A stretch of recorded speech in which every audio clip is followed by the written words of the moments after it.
Top of the morning, coming out, giving my fruit trees a good look over. This is one of the apples. First year tree, planted like that. It's producing fruit, pretty amazing. I got one there, three up top. Incredible. I was just checking them for bugs. I found some Japanese beetles on that cherry right there. Got another apple. This one's a green. Got some ladybugs. It's good. I will not squish those. Can't tell if this one will fruit or not. Looks like there's buds that are trying to start on it. Leaves look pretty healthy. This one's growing a bit crooked, but should straighten up.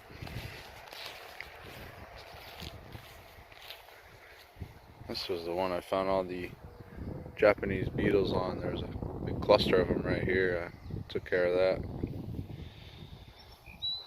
So these are two identical cherries right here. I forget what kind they are. I also have another cherry over there. That one I planted 2 years ago. These are brand new. Nothing much doing. Looks healthy though. They all seem to have taken, which is nice. I'll head over to the back. So as we come to the backyard, this is the first one. I got a line of 4 right here. Just planted them all on a line right alongside the garden. This one is a pear. Not too sure what kind of pear. Leaves look pretty healthy though. All these trees seem to have taken real nice. I did apply mycos to the root ball, or to the bare root rather, and some Happy Frog fertilizer. This is another pear. Again, not too sure on the type. I kept all my tags inside. It's strange, this one is just a single runner. There's absolutely no side shoots coming off this one, and this one's full of side shoots, but we'll see how it turns out. So I got 2 pears close because they need a pollinator.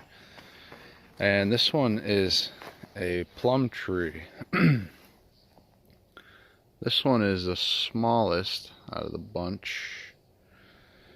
Out of the 2 apple. Actually, I think one of the cherries is smaller than this. 2 apple, 2 cherry, 2 pear, this plum, and this one. It's very interesting. It's a peach.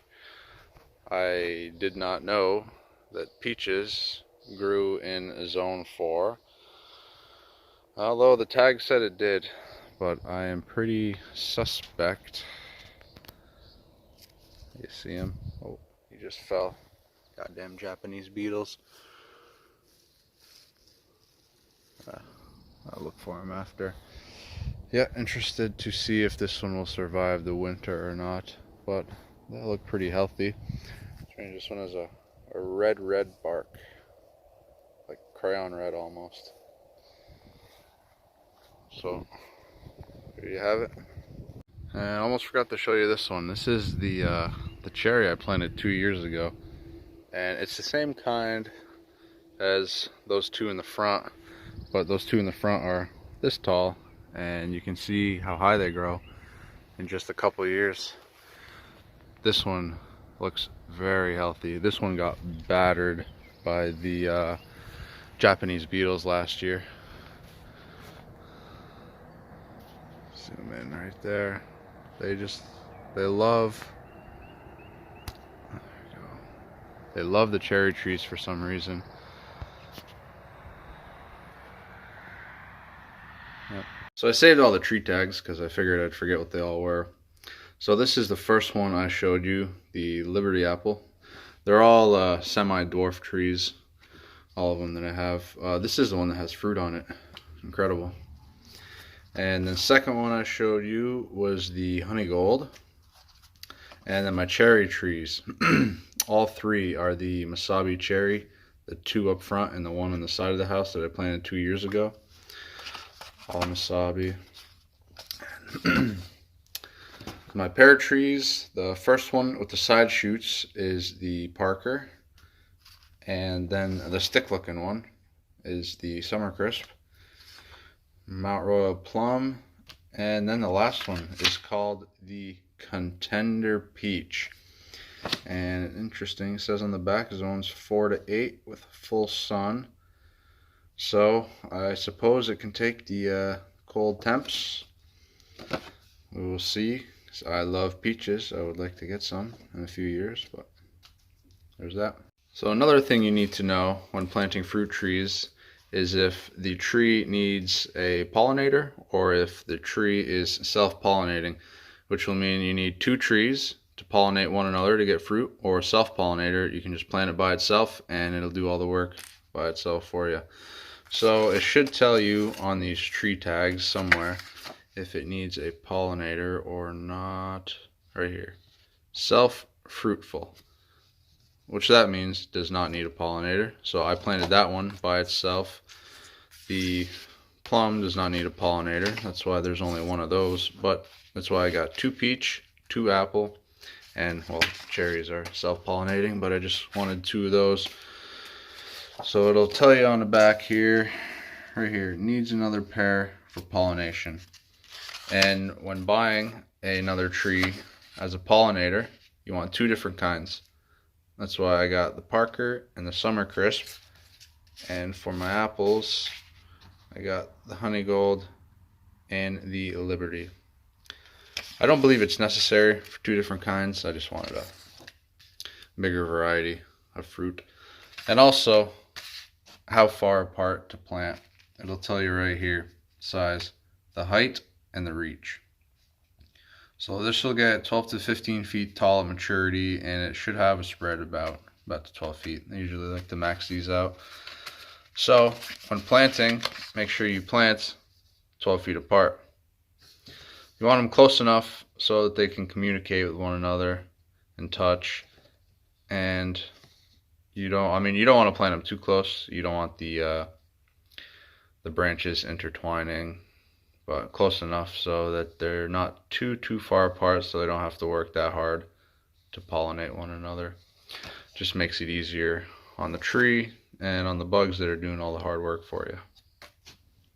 And I am in zone 4B for anyone who does not know. So that peach was good 4 to 8 up in 4B. That's where I am. So my reasoning behind those trees taking so well and getting fruit, I mean, that tree's only been in the ground for a month and a half. It's already got fruit. I use this Mycos. It's a root inoculant. What it does is it helps the roots create that the mycorrhizal association right there. Pure mycorrhizal inoculant. Helps the roots take better nutrient uptake, especially during transplant. Minimize transplant shock, and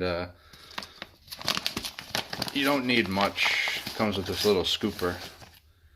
This is amazing stuff. It just pretty much looks like crushed stone, but it's all.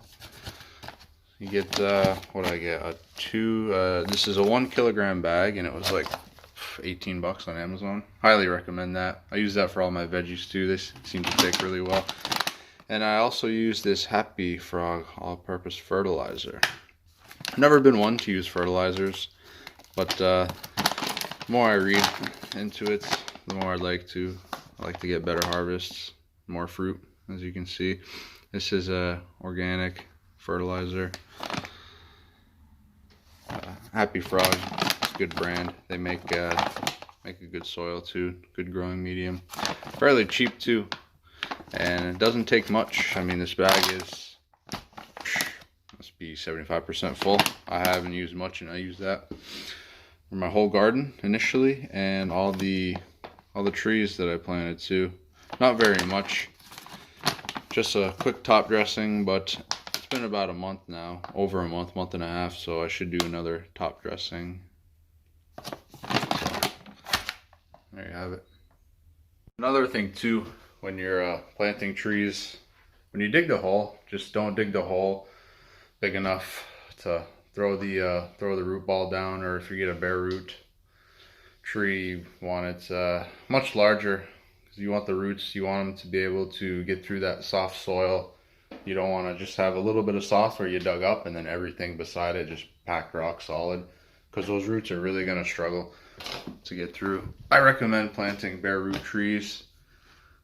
That's what I got. They were all on a medium, but you yanked them right out and it was just bare root, which was perfect because you could just sprinkle the mycos right on the roots. That's where you want it. And they're all doing really healthy. So there is about a month-and-a-half update on those trees. So I will keep you guys posted. Coming this fall, see what my harvest is like. I'm surprised I'm actually gonna get one, so that's pretty cool. Alright guys, cheers.